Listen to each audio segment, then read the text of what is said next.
welcome back to Be the Topper, and this is in front of you very important questions of financial markets management for class 10th. And जैसे आपको पता है वैसे मुझे पता है कि आपके क्लास 10th हो 9th हो हर क्लास के जो हाफ ईयरली एग्जाम है, जो SA1 के एग्जाम है, वो बहुत पास आ गए.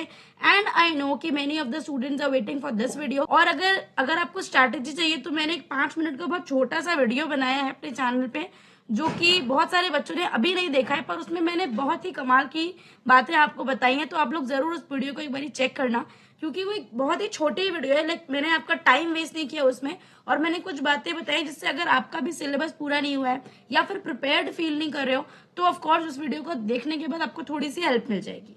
एंड आज अभी हम इस वीडियो को शुरू करने वाले हैं, जिसमें हम लोग बहुत इंपॉर्टेंट क्वेश्चंस को डिस्कस करेंगे. देखो, आज मैंने इस वीडियो में जितने क्वेश्चन रखे हैं इसको हम लोग डिस्कस करें. अगर मैं देखूंगी कि इस वीडियो पे मुझे अच्छा रिस्पॉन्स मिला, अगर बच्चों को ऐसा कंटेंट और चाहिए, ये यू वांट कि मैं ऐसे वीडियोस और बनाऊं जिसमें मैं और बहुत सारे क्वेश्चंस को डिस्कस करूं जो आपके एग्जाम में आ सकते हैं, तो I will make more such videos. But मुझे इस वीडियो पे ऐसा रिस्पॉन्स चाहिए जिससे मुझे समझ में आ जाए कि अच्छा लोगों को चाहिए. और जो भी क्वेश्चन मैं आपको बता रही हूँ वो बहुत ही ज्यादा इंपॉर्टेंट क्वेश्चन है, तो ध्यान से देखना. सबसे पहला जो हमारा क्वेश्चन है that is what is investment. How to present your skills while answer writing. आपको कैसे बताना है कि अच्छा आपको पूरा आंसर आता है. देखो, FMM जैसा सब्जेक्ट है, मैं आपको इसके बारे में इसलिए इतना कुछ बता सकती हूँ क्योंकि मेरे पास ये सब्जेक्ट मैंने 9 से लेकर 12th तक पढ़ा है. And I got 10 out of 10 CGPA in 10th class. जब मैं पढ़ती थी तो CGPA चल रहा था, और 12th में भी मेरे 99 मार्क्स आए थे 100 में से. तो मुझे पता है कि अच्छा कौन से तरीके से लिखे तो नंबर मिलेंगे.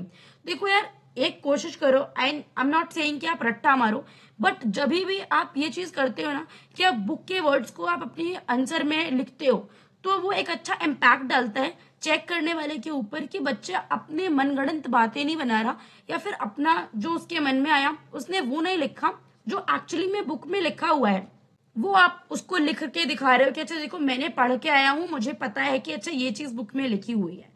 तो यहाँ पे जो लिखा है वो बहुत सारे बच्चों को पता हो कि जो पैसे आप लोग कमाते हो उसमें से हम लोग आधा खर्च कर देते हैं, एंड जो रेस्ट बचता है उसको हम फ्यूचर एक्सपेंसेस के लिए यूज करते हैं. ये बातें जो है आपको पता हो सकती हैं. अब ये जो मैंने एक पैरा में लिख दिया ये तो बहुत छोटा सा है क्योंकि फॉन्ट बड़ा है, तो ये आपको ज्यादा लग रहा होगा, ठीक है. बट अगर यही क्वेश्चन आपसे पूछा जाएगा कि व्हाट इज इन्वेस्टमेंट, तो आपको कुछ इस तरीके से बताना है. अगर आप इस तरीके से जैसे आपके बुक में लिखा हुआ है, अगर आप ऐसे लिख सकते हो तो ये तो बेस्ट है. और अगर नहीं आप लिख सकते हो तो बस अपने शब्दों में भी कुछ इस तरीके से लिखो ताकि बुक के जो वर्ड है, जो बुक की जो वोकैबुलरी है, आपके वर्ड्स में वो आ जाए, आपके आंसर में वो रिफ्लेक्ट होने लगे कि अच्छा आप बुक पढ़ के आए हो. सो इसका क्वेश्चन का जो आंसर है कि आप जितना भी पैसा आप कमाते हो उसमें से कुछ पैसा देखो आप लोग खर्च कर देते हो. हम जैसे मान लो कि आज मेरी इनकम मान लो 10,000 रुपए, ठीक है. अगर मैं 10,000 रुपए कमाती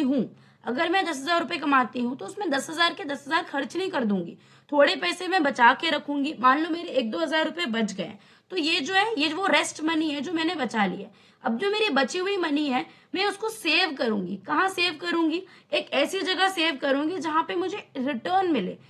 ऐसी जगह सेव करूंगी जहां पे मुझे रिटर्न मिले, ताकि जब मैं फ्यूचर में मुझे फ्यूचर एक्सपेंसेस करने हो, क्योंकि no one knows about future. आपको पता नहीं है कि आपका फ्यूचर क्या होगा, तो आपको फ्यूचर में खर्चों की जरूरत पड़ेगी. तो आपके लिए this is very important to save your money right now when you are earning.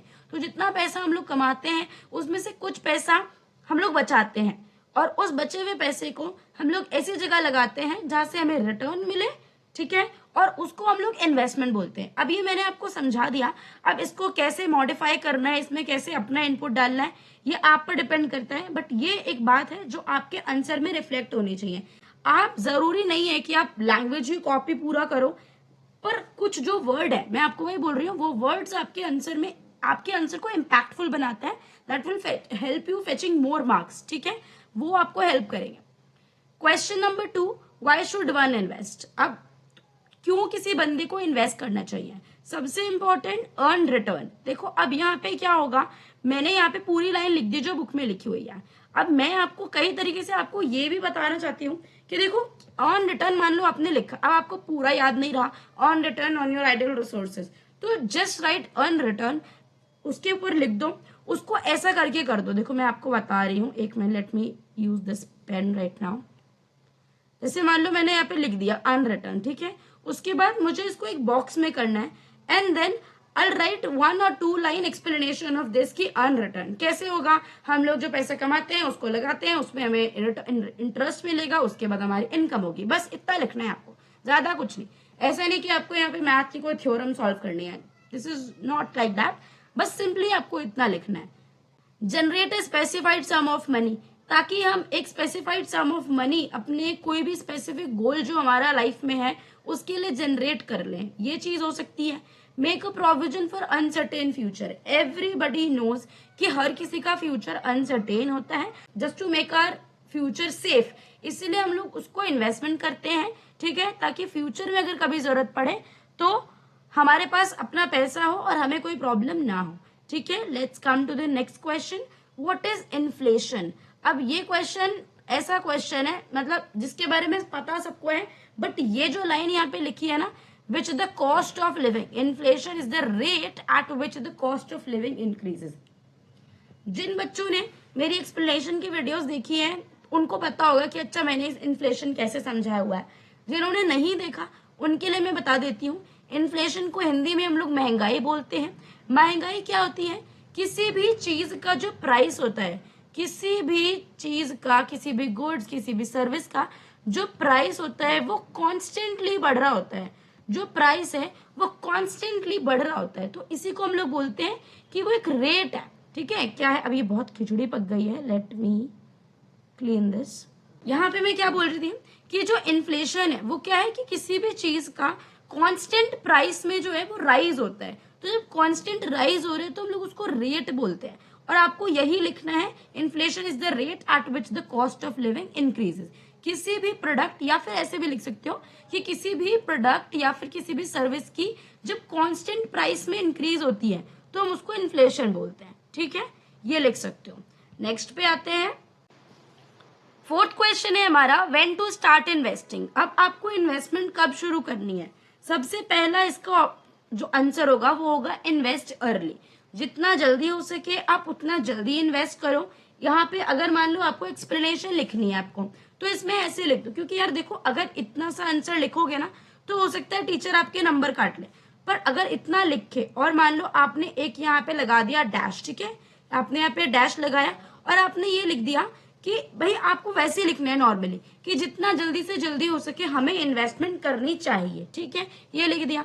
उसके बाद दूसरे पॉइंट पे आओगे, इन्वेस्ट रेगुलरली। अब यहाँ पे लिख दो कि जो भी बंदे इन्वेस्ट करना चाहते हैं उनको अपना फ्यूचर सेव करने के लिए रेगुलरली इन्वेस्ट करना चाहिए।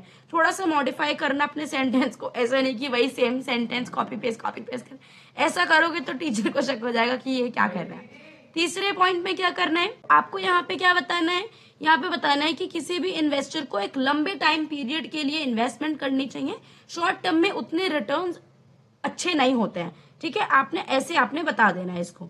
उसके बाद नेक्स्ट पे आएंगे, what care should one take while investing. अब ये जो क्वेश्चन है दिस इज इम्पोर्टेंट क्वेश्चन, और ये आपको वैसे भी पता होना चाहिए, और ये थोड़ा सा बड़ा क्वेश्चन भी हो सकता है, ठीक है, कि मान लो हो सकता है कि ये क्वेश्चन आपसे 5 नंबर में पूछ ले तो आपको 5 पॉइंट लिखने हो। वैसे तो इतना भी लिखोगे तो हो सकता है मार्क्स मिल जाए, बट मेरे हिसाब से अगर उसको जैसे इसी लाइन को लिख के, अब आपने यही वाली लाइन ना इस तरीके से लिखनी है, an investor who wants to invest in any stocks और एनी कंपनी, ही और she should obtain written documents which explains about the investment।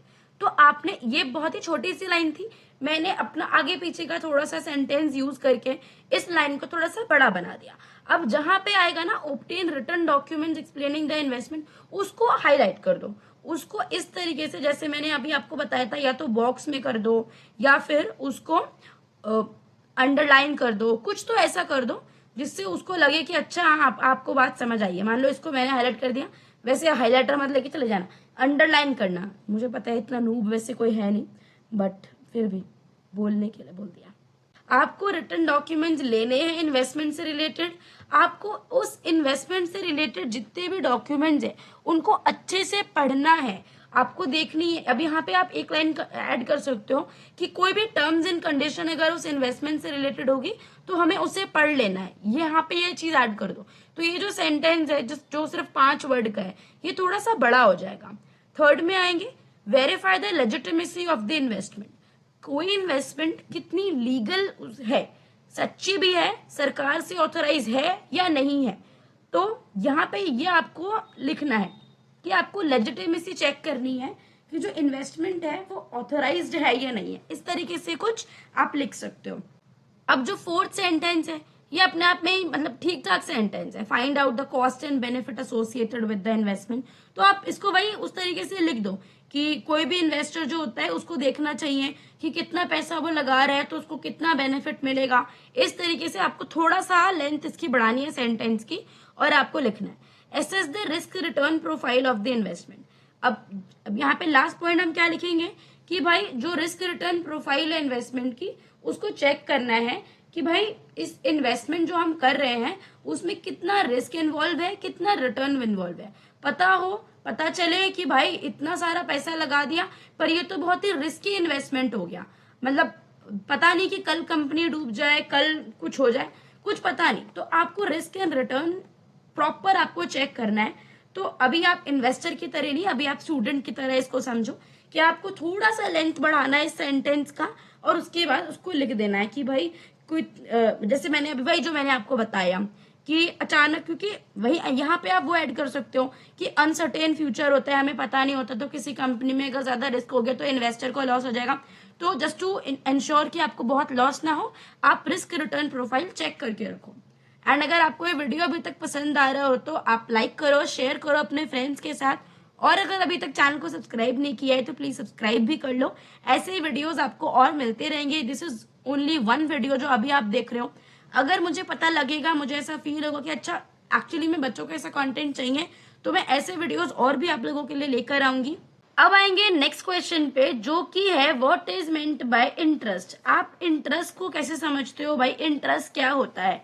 अब अगर आपसे ये क्वेश्चन पूछा जाए, देखो मुझे लगता है कि 10th क्लास में पढ़ने वाले बच्चों को डेफिनेटली पता होता है कि इंटरेस्ट क्या होता है। बट यहाँ पे भी ना, अगर आप ये लेंडर और borrower, these are the most important thing in this question, अगर आप वहां पर इस चीज को हाईलाइट कर दो ना कि अच्छा आपने इस पूरी डेफिनेशन में सबसे इंपॉर्टेंट वर्ड है बोरोवर और यहाँ पे है लेंडर, ठीक है। आपको होता क्या है, इंटरेस्ट बेसिकली ये एक अमाउंट है। क्या है? एक ऐसा अमाउंट है जो कि बोरोवर को देना पड़ता है। किसे देना पड़ता है? लेंडर को देना पड़ता है। अब आपको ये भी पता होना चाहिए कि भाई लेंडर कौन होता है। Lender is a person who gives money to someone else, ठीक है। अगर मान लो कि मैं और मेरे फ्रेंड्स हैं, जैसे मेरा नाम है कोमल और किसी और का नाम है ललिता, मान लो, ये पता नहीं आउट ऑफ नोवेयर मेरे दिमाग में नाम आ गया ललिता, ठीक है। तो ललिता इज अ बोरोवर, वो मेरे पास पैसे मांगने आई है, अभी उसको जरूरत है। यहाँ पे जब वो पैसे मांग रही है तो वो बोरोवर हो जाएगी, और जब मैं उसे पैसे दे रही हूँ तो मैं कौन हूँ? मैं एक लेंडर हूँ, ठीक है। अब जरूरत के समय मैंने उसको पैसे दिए थे, तो she used my money when उसको जरूरत थी। तो उसने जो मेरी मनी को यूज किया है, उसको एक प्रिविलेज मिली है ना, उसको एक राइट मिल गया कि भाई मेरे मनी को यूज कर सकती है, तो मेरे मनी को यूज करने का पैसा देगी। अब यहाँ पे नेक्स्ट है question, what factors determine interest rate. अब ऐसे कौन से फैक्टर्स होते हैं जो कि इंटरेस्ट रेट को डिटरमाइन करते हैं। देखो सबसे पहला जो यहाँ पर होता है वो होता है डिमांड फॉर मनी। मार्केट में डिमांड कितनी चल रही है। अगर आपको इसके बारे में बिल्कुल भी कुछ समझ नहीं आ रहा कि डिमांड फॉर मनी और ये सब क्या है, तो आप मेरी एक्सप्लेनेशन वाली वीडियोस एक बार चेक कर लेना, ठीक है। अभी मैं अगर दोबारा से ये चीजें पढ़ाने लग जाऊंगी तो that will be so boring for दो स्टूडेंट जिन्होंने पढ़ाई कर ली है, तो वो है, आप उसको देख लेना एक बारी। डिमांड फॉर मनी फिर भी मैं थोड़ा बहुत बता देती हूँ कि मार्केट में लोग कितना पैसा खर्च करना चाहते हैं, ठीक है। Level of government boring, government कितना पैसा उधार ले रही है। गवर्नमेंट जब ज्यादा से ज्यादा पैसा उधार लेती है तो ये होता है कि गवर्नमेंट ज्यादा से ज्यादा क्या चाहती है? वो खर्चा करना चाहती है, वो चाहती है कि ज्यादा खर्चा हो। सप्लाई ऑफ मनी, मार्केट में अब देखो डिमांड मनी की है, लोग पैसे तो खर्च करना चाहते हैं, पर क्या मार्केट में मनी है? मनी कब नहीं होती है मार्केट में? जब मनी सप्लाई नहीं हो रहा। मनी सप्लाई कब नहीं होगा? जब मनी को लेना बहुत मुश्किल हो जाएगा, जब बहुत ज्यादा महंगाई हो जाएगी, तो मार्केट में मनी की सप्लाई एक बार में कम हो जाती है, ठीक है। एक टाइम आता है, उसका एक आफ्टर इफेक्ट होता है कि जब बहुत महंगाई हो जाती है तो मार्केट में मनी की जो सप्लाई है वो कम हो जाती है। अब अच्छा वो इन्फ्लेशन वाला समझा दिया मैंने यहीं पर ही। इन्फ्लेशन रेट वही महंगाई की बात होती है। अच्छा महंगाई, जब इमीडिएटली महंगाई बढ़ती है तो इंटरेस्ट रेट सरकार बढ़ा देती है ताकि लोग और ज्यादा खर्चा ना करें, क्योंकि इन्फ्लेशन लोगों की खर्चा करने की वजह से ज्यादा बढ़ जाती है। और ये इन्फ्लेशन का पीछे क्या इकोनॉमिक में बेसिस है वो आप बाद में पढ़ना, ठीक है। अभी बस इतना समझ लो इन्फ्लेशन रेट है कि महंगाई किस दर से बढ़ रही है। उसके बाद रिजर्व बैंक ऑफ इंडिया या फिर गवर्नमेंट पॉलिसीज जो भी निकलती रहती है टाइम टू टाइम, उस पर डिपेंड करता है कि इंटरेस्ट रेट कितना होगा। जैसे कि अभी मॉनेटरी पॉलिसी कमेटी की जब मीटिंग हुई थी तो उन्होंने रेपो रेट, अब आपको समझ नहीं आ रहा होगा इनो, पर जो इंटरेस्ट रेट था वही रखा, ठीक है, उसको चेंज नहीं किया। तो आरबीआई का गवर्नमेंट पॉलिसीज का इंटरेस्ट रेट में बहुत बड़ा से होता है, बहुत बड़ा उनका रोल होता है। अब आते हैं अपने नेक्स्ट क्वेश्चन पे, which is 8th, what are various options available for investment. अब आते हैं अपने क्वेश्चन नंबर 8 पे, what are various options available for investment. कौन कौन से ऑप्शंस होते हैं जिनमें हम लोग इन्वेस्टमेंट कर सकते हैं, ठीक है, ये चीज हम लोग पढ़ने वाले हैं। तो जो सबसे पहला है हमारे पास वो है फिजिकल एसेट्स। फिजिकल एसेट्स ऐसी होती हैं जिन एसेट्स को आप छू सकते हो, जिनको आप अपने पास रख सकते हो, जिनको आप देख सकते हो कि आपको वो फिजिकली दिखाई दे रही है। जैसे कि होता है real estate. Real estate is जब आप प्रॉपर्टी में इन्वेस्ट करो, प्लॉट जैसे खरीद लेते हैं कुछ लोग, जब आप ऐसे जमीनें खरीद लो, वो सब। गोल्ड हो या फिर कोई भी ज्वेलरी हो जिसमें आप इन्वेस्ट करते हो, जैसे गोल्ड में आजकल बहुत सारे लोग इन्वेस्ट करते हैं, या फिर कोई भी कमोडिटीज। कमोडिटीज कुछ गुड्स होती हैं जैसे कि दालें, गेहूं, चावल, गन्ने, ये सब जो चीजें होती हैं ये सब कमोडिटीज में आती हैं। और कमोडिटी के भी मार्केट्स होते हैं जहाँ पे कमोडिटीज में डील किया जाता है, तो वो सारे मार्केट्स होते हैं। अब ये होती हैं कुछ फिजिकल एसेट्स जिनको आप छू सकते हो, जिनको आप देख सकते हो, जिनको आप टच कर सकते हो, फील कर सकते हो, आप उसमें पैसा इन्वेस्ट कर सकते हो, ठीक है। कुछ और जो हमारी होती हैं वो होती हैं फाइनेंशियल एसेट्स। फाइनेंशियल एसेट्स ऐसी नहीं होती है जिसको आप छू सको, ठीक है। जैसे कि एफडी। एफडी जो हम बैंक के संग कराते हैं, सबको पता होगा एफडी क्या होता है, और नहीं पता तो आगे आप पढ़ लेना एफडी क्या होता है। Small saving instrument. Small saving instrument जहाँ पे छोटे छोटे सेविंग के लिए हम लोग करते हैं कि भाई पोस्ट ऑफिस में अकाउंट खुलवा लिया, या फिर कोई इंश्योरेंस में पैसे लगाने लगे, कोई प्रोविडेंट फंड में पैसे डालने लगे, कोई पेंशन फंड में पैसे डालते हैं। तो छोटे छोटे जो स्मॉल सेविंग इंस्ट्रूमेंट है, जैसे कि आप अगर चाहते हो कि आपके पास छोटा सा अमाउंट है, आप उसको जमा कराना चाहते हो, तो पोस्ट ऑफिस में करा सकते हो, इंश्योरेंस कर सकते हो, कोई प्रोविडेंट फंड में पैसे इन्वेस्ट कर सकते हो, कोई पेंशन फंड में इन्वेस्ट कर सकते हो। तो these are some of the financial assets जो कि हमारे पास हैं। और यहाँ पर कुछ और है, जैसे सिक्योरिटीज हो गई। सिक्योरिटीज क्या होते हैं, उसमें शेयर्स आ जाते हैं, बॉन्ड्स आ जाते हैं, डिबेंचर्स आ जाते हैं, डेरिवेटिव्स आ जाते हैं, और बहुत सारी सिक्योरिटीज होती हैं जिसके बारे में आप अगर फर्दर एफएमएम को अपने साथ पढ़ते रहोगे, अपने साथ रखोगे, तो आपको पता चल जाएगा। एंड ये जो कुछ चीजें हैं, शेयर्स क्या होता है, बॉन्ड्स क्या होता है, डिबेंचर्स क्या होता है, ये सब मैं ऑलरेडी अपनी वीडियोस में पढ़ा चुकी हूँ। अगर आपने नहीं देखा है तो प्लीज एक बारी जाके चेक कर लो, अगर आपको जेन्युइनली पढ़ना है तो। और अगर ऐसे करना है तो आप इस वीडियो को भी देख सकते हो, आपका काम चल जाएगा। क्वेश्चन नंबर 9 में आएंगे, what are various short term financial options. अभी इस वीडियो में हम लोगों ने शॉर्ट टर्म तक ही डिस्कस किया हुआ है कि भाई सेविंग बैंक अकाउंट क्या होता है, सबको पता है। अगर आपसे ये क्वेश्चन मान लो 5 नंबर में पूछ लिया जाए तो आपको ये तीनों बातें लिखनी है, ठीक है। यहाँ पे मैं आपको ये चीज दिखा रही हूँ। यहाँ पे आपको सबसे पहले लिखना है सेविंग्स बैंक अकाउंट, उसके बाद लिखना है मनी मार्केट या फिर लिक्विड फंड्स, उसके बाद आपको लिखना है फिक्स डिपॉजिट विद बैंक्स, ठीक है। और यहाँ पे ये चीज जिस तरीके से मैंने लिखी है ना, अगर आप पैरा बना के लिखोगे ना इसका, तो थोड़ा वैसा हो जाएगा, मतलब थोड़ा सा ऐसा लगेगा कि बहुत ही कम जगह में आपने लिख दिया।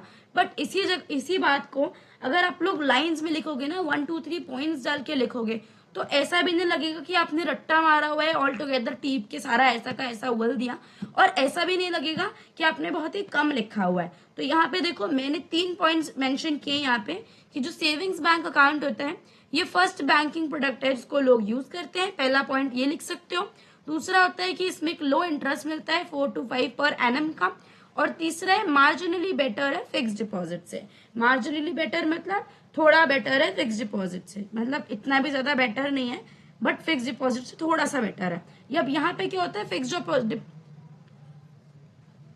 फिक्स डिपॉजिट में क्या होता है कि आपका पैसा स्टक हो जाता है, आप उसको ऐसा डेली नहीं निकाल सकते हो, ठीक है। मान लो अपने अपने अकाउंट में 10,000 रुपए की एफडी करा रखी है, तो ऐसा नहीं है कि आप पेटीएम से पैसा देने गए, आपके पास पैसा खत्म हो गया तो आपने कहा नहीं मैंने तो एफडी करा रखी है उसमें से पैसे, नहीं ऐसा नहीं होता है, ठीक है। तो सेविंग बैंक अकाउंट में ये होता है कि आप फ्रिक्वेंटली उससे पैसा निकाल सकते हो। अब आएंगे मनी मार्केट और लिक्विड फंड्स पे। यहाँ पे मनी मार्केट और लिक्विड फंड्स क्या होता है, सबसे पहली जो बात है वो हमारी बात है, आपको इस तरीके से लिखना है कि ये एक स्पेशलाइज्ड फॉर्म है। सबसे पहली बात आपको ये लिखनी है कि मनी मार्केट और liquid funds are specialised forms of mutual funds, ऐसे करके लिख देना, ठीक है। और आप अगर चाहो तो इसको भी दूसरा पॉइंट बना सकते हो, extremely short term fixed income instrument में ये पैसा इन्वेस्ट करते हैं। उसके बाद इजी लिक्विडिटी होती है। लिक्विडिटी का क्या मतलब होता है कि कितना जल्दी आप अपने पैसे को कन्वर्ट कर सकते हो इनटू कैश, ठीक है। अगर आप आज चाहते हो कि आपने जो भी इन्वेस्टमेंट कर रखी है ये डिसॉल्व हो जाए और आपको कैश आपके हाथ में मिल जाए, तो वो कितना जल्दी हो पाएगा। तो अगर आप बात करो लिक्विड फंड्स की, तो देखो उनका नाम ही लिक्विड फंड्स है, तो इसीलिए ये इजी लिक्विडिटी प्रोवाइड करते हैं। कोई ऐसा बाउंडेशन नहीं होता कि आप पैसे ना निकाल सकते, तो मतलब ये प्रॉब्लम नहीं आती है। प्राइमरीली ये क्या करती है, आपकी कैपिटल को प्रोटेक्ट करने का काम करती है, एंड उसका एम क्या होता है, टू मैक्सिमाइज रिटर्न। आपको तीसरा पॉइंट ये लिखना है। वैसे अगर मतलब आपने अगर ये पांचों भी नहीं, इसमें से भी अगर आप 3 पॉइंट लिख दो और उसके बाद एफडी वाले में से भी 3 पॉइंट लिख दो, और ये क्वेश्चन अगर 5 नंबर का पूछ लिया गया कि भाई शॉर्ट टर्म ऑप्शन आपको बताने हैं, तो बहुत अच्छे से आप मार्क्स फैच कर लोगे, आपको कोई प्रॉब्लम होगी ही नहीं, ठीक है। उसके बाद आपको ये बता देना है कि भाई सेविंग अकाउंट से ज्यादा यहाँ पे इंटरेस्ट मिल सकता है, और उसके बाद यहाँ पे जो इंटरेस्ट जो होता है वो इंटरेस्ट ठीक ठाक होता है, बट ये लोअर होता है फिक्स्ड डिपॉजिट से, ठीक है। यहाँ पे आप इसे बता सकते हो। नेक्स्ट पे आएंगे। नेक्स्ट क्या है हमारा, fixed deposit with banks. Fixed deposit करा सकते हो बैंक्स के साथ में। फिक्स्ड डिपॉजिट को हम लोग एफडी भी बोलते हैं, ठीक है, और इसको टर्म डिपॉजिट भी बोला जाता है। सबसे पहला पॉइंट आपको इसको यही बोलना है कि आप इसे टर्म डिपॉजिट भी कह सकते हो, ठीक है। और अगर मान लो कि आपको और इन्फॉर्मेशन लिखनी है तो आप ऐसे कर दो, fixed deposit slash term deposit, ये ऐसे होते हैं, ठीक है। उसके बाद लिख दो कि भाई उसका टाइम होता है 30 डेज का, मिनिमम आपको इन्वेस्टमेंट पीरियड अपना 30 डेज का तो आपको रखना ही है, ठीक है। मिनिमम इसका इतना इन्वेस्टमेंट पीरियड होता है। उसके बाद फिक्स्ड डिपॉजिट किसके लिए अच्छा है, लो रिस्क एपेटाइट, मतलब ऐसे जो इन्वेस्टर्स हैं जो बहुत ज्यादा रिस्क को बेयर नहीं कर सकते, वो इन्वेस्टर्स जो है इस एफडी में इन्वेस्ट करते हैं। जैसे कि हम लोग भी एफडी कर सकते हैं। अगर आपके पास कुछ पैसा ऐसे ही पड़ा हो तो आप चाहते हो तो अगर पैसे को सेव करना तो आप एफडी कर दो। अगर चाहते हो कि भाई ज्यादा मुझे लॉस ना हो, भाई मैं लॉस नहीं बेयर कर सकता, भाई मेरे को इंटरेस्ट थोड़ा भी चलेगा पर लॉस मैं बिल्कुल बेयर नहीं कर सकता, तो यहाँ पर आप लोग एफडी करा सकते हो, ठीक है। यहाँ पे उसके बाद बहुत सारी इंफॉर्मेशन और भी दे रखी है, तो इस तरीके से आप चीजों को लिख सकते हो। अब आते हैं अपने नेक्स्ट क्वेश्चन पे, which is 10th, what is an index. Index क्या होता है, तो देखो यार इंडेक्स को मैं पहले आपको बता देती हूँ। इंडेक्स एक बास्केट ऑफ सिक्योरिटीज जैसा होता है। मान लो कि एक बाल्टी है, एक बकेट है जिसमें बहुत सारी अलग अलग तरीके की सिक्योरिटीज रखी हुई हैं, ठीक है। तो अलग अलग सिक्योरिटीज के जो प्राइसेस होते हैं वो सेम तो नहीं होते हैं, वो अलग अलग सिक्योरिटी, मान लो 5 सिक्योरिटी है, इसका एक का रेट 10 है, एक का रेट 5 है, एक का रेट 15 है, एक का रेट 20 है, एक का रेट 25 है, ठीक है। अब ये कितने हो गए, 10, 5, 15, 25, जितना भी मैंने बोल दिया, मैं भूल गई बोल के उसको। वो नंबर लिख के उसको 5 से डिवाइड करो। अब जो उसका एवरेज नंबर निकल कर आया है ना, वो होगा एवरेज, भाई वो एवरेज प्राइस चल रहा है जो आपको स्टॉक मार्केट पे दिखेगा कि अच्छा ये वाला स्टॉक मार्केट का इंडेक्स इतना चल रहा है और इस वाले स्टॉक मार्केट का इंडेक्स इतना चल रहा है। तो देखो यार यहाँ पे जब आप इस क्वेश्चन को लिखना शुरू करोगे ना, तो सबसे पहले आप ये चीज लिख सकते हो कि जो इंडेक्स होता है it is a basket of securities, ठीक है। आप सबसे पहले ये लिख देना, it is a basket of security and this basket of security shows the average price movement of the securities, ठीक है। इस तरीके से आप लिख सकते हो। और ये तो हो गया जो मैंने आपको बताया। बाकी जो यहाँ पे लिखा हुआ है कि भाई एक स्पेसिफाइड पोर्टफोलियो होता है, ऐसा होता है, वैसा होता है, ये सब बहुत सारे बच्चों से याद नहीं हो पाता है, ठीक है। तो मैंने आपको बता दिया, आप इंडेक्स को इस तरीके से लिख सकते हो, it is a basket of security which shows the average price movement of the securities, ठीक है। ऐसे आप लिख देना। तो आज की जो वीडियो है इसके लिए सिर्फ इतना ही। आई होप आपको ये 10 के 10 क्वेश्चन समझ में आए होंगे और इस वीडियो ने आपको थोड़ा सा हेल्प किया होगा। Do let me know in the comment section कि आपको ये वीडियो कैसा लगा और मुझे ऐसे वीडियोस बनाने चाहिए या फिर नहीं चाहिए। And do like, share and subscribe this video. Thanks for watching, till then bye bye.